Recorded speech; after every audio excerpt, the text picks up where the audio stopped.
sun is up, it's a beautiful day. My beginning will be as bright as the sun. Come, won't you come along? And it feels so bright, it's like luck is raining on me. Go and follow your heart, doesn't matter how far. There is so much love to give, something's telling me this time. Baby, baby, now I know. Baby, baby, gotta go. There is so much love to give, something's telling me it's right. When you came to me.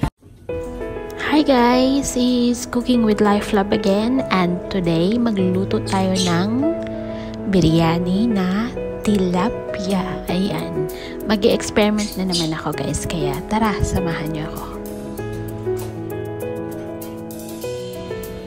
So guys, ito yung ating mga ingredients: kamatis, onion, potato, chili, at may coriander tayo, the fresh one. Kailangan din natin ng garlic. Kailangan natin ng okra for our tacos or tomato sauce. Gagamit din ako guys ng saffron.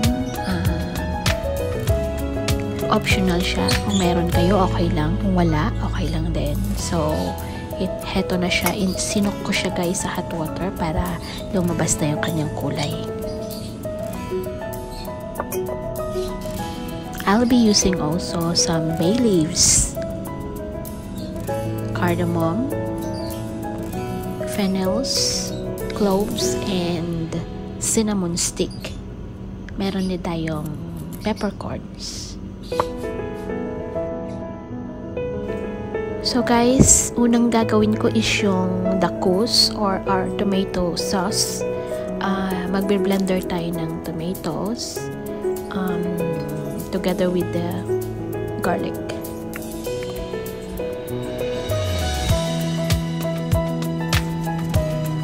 So guys, ito na yung ating na-blender na tomato at saka na garlic.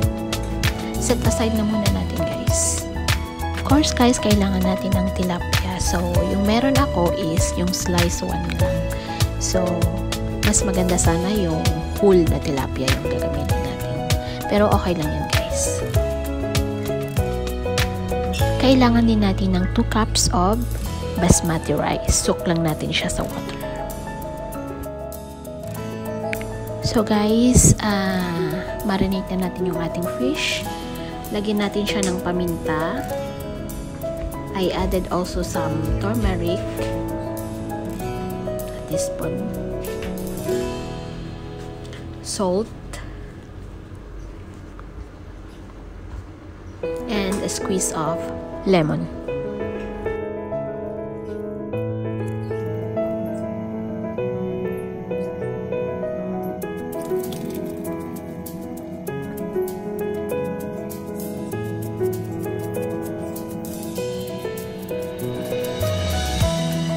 Rub lang natin guys yung ating ingredients sa ating tilapia until well coated siya.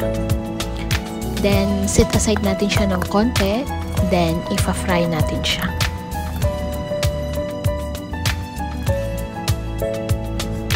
Okay guys, let's start frying our tilapia. Ayan, in both sides.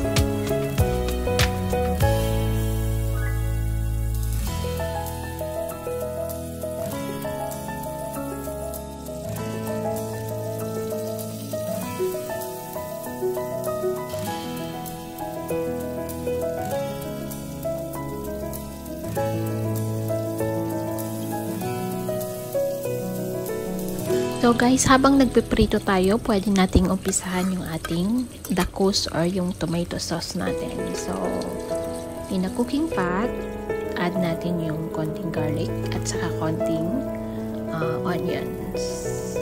I-brown lang siya natin guys.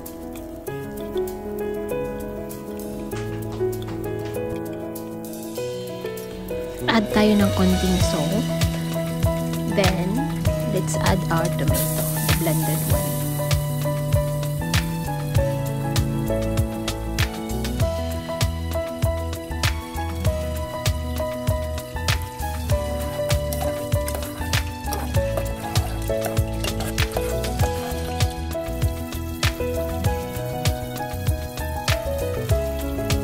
add in some black pepper and salt.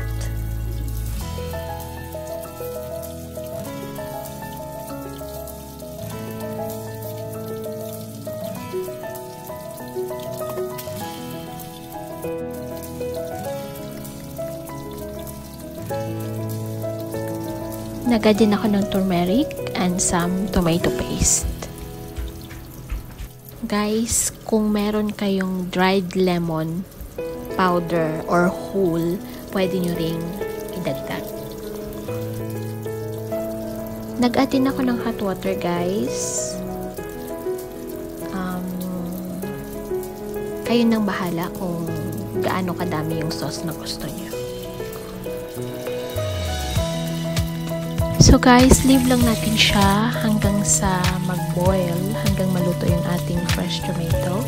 Then, i-add natin yung ating potato at yung ating okra.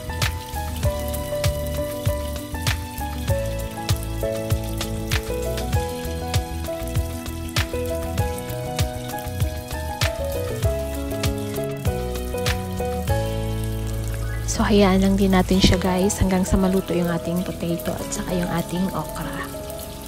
So guys, ito na, luto na yung ating tilapia. So guys, let's start cooking our rice. So in a boiling water, add lang tayo ng salt.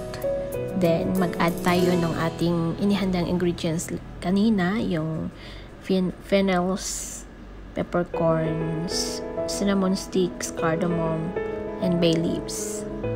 Then, pag nagkulo na siya guys, i-add lang natin yung ating basmati rice. Habang niluluto natin yung ating rice guys, check natin yung ating dakos or yung ating tomato sauce.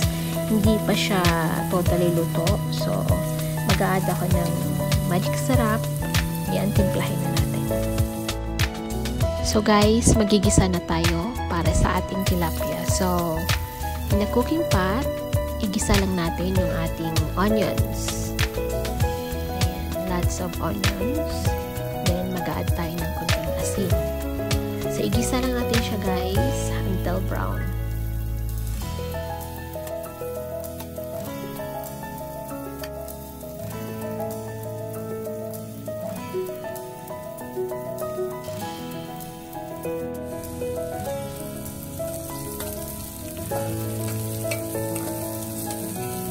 Ayan guys, mukhang malapit na maluto yung ating onions.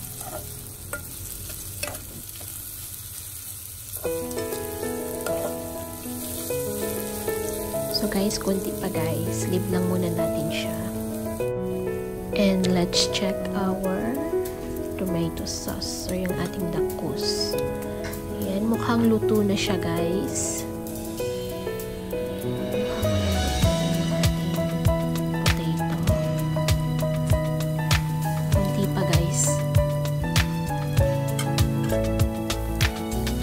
Ayan, yung ating rice naman guys, looking good. Hindi pa siya tapos. Ayan, mukhang half cook na rin siya. So, ayan, yung ating onions ay almost ready na rin. So, gaya ng nilagay ko guys sa rice, add rin natin yung ating, yan, sa ating onions. Ayan. So, mix. Then, mag-add tayo ng cinnamon powder, coriander powder. Ayan, pa konti-konti lang guys.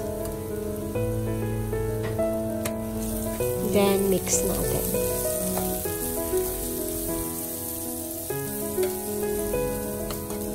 Then, check natin yung ating rice guys. Ayan.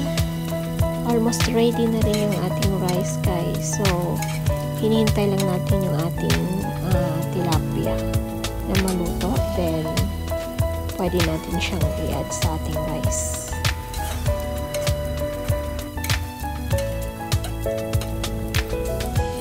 So guys, I added some butter also sa ating onions. Ayan, mix lang natin siya guys hanggang sa matunaw yung ating butter. And then, i-add natin yung ating tilapia.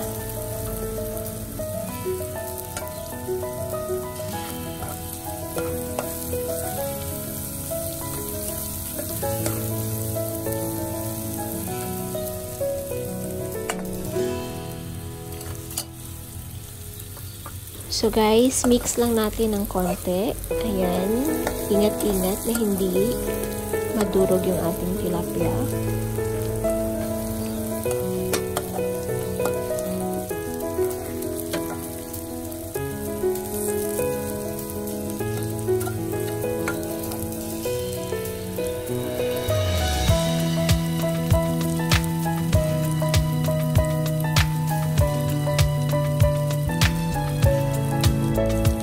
Then, i-add natin yung ating tomato. The slice ones. Half lang yung ginamit ko guys. At yung isang long chili. Pinag ko lang siya guys na ganyan. Then, add natin siya sa ating tilapia.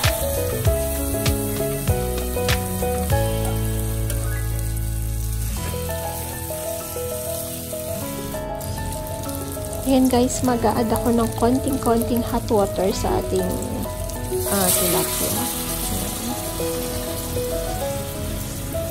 Konti lang guys para ma-well incorporate yung ating ingredients sa ating tilapia. Yan.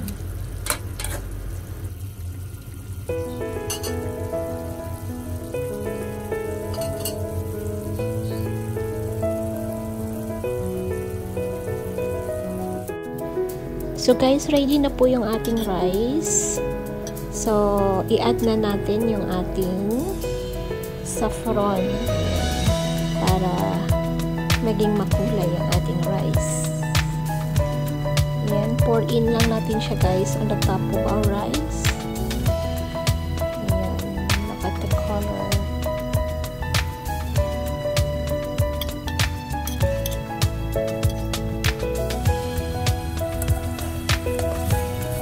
And then guys, let's add our tilapia on the top. So yung apoy guys, pinaliitan ko lang yung apoy. Ayan, so hindi pa masyadong luto yung ating rice. Nasa 90% luto na yung ating rice. So kailangan nating liitan yung ating apoy. Ayan, so ilagay nyo muna yung ating tilapia sa taas guys. Then takpan natin siya hanggang lumabas na yung steam. Ibig sabihin nun, luto na yung ating rice. So, lagay lang natin lahat ng ating tilapia dyan guys sa taas. Then, add in some coriander, fresh coriander leaves on the top. Then, takpan natin guys. I added some chilies to on the top. Ayan, takpan lang natin guys. Ayan guys, after a few minutes, lumabas na yung steam niya. Look at that. Ayan, ibig sabihin nun guys, luto na yung ating rice. So, kainin na.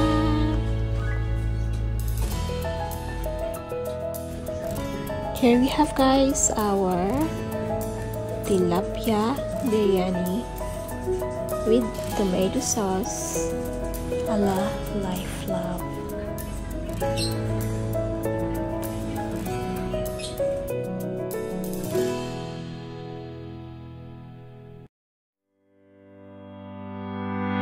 Come back, be with me. I just want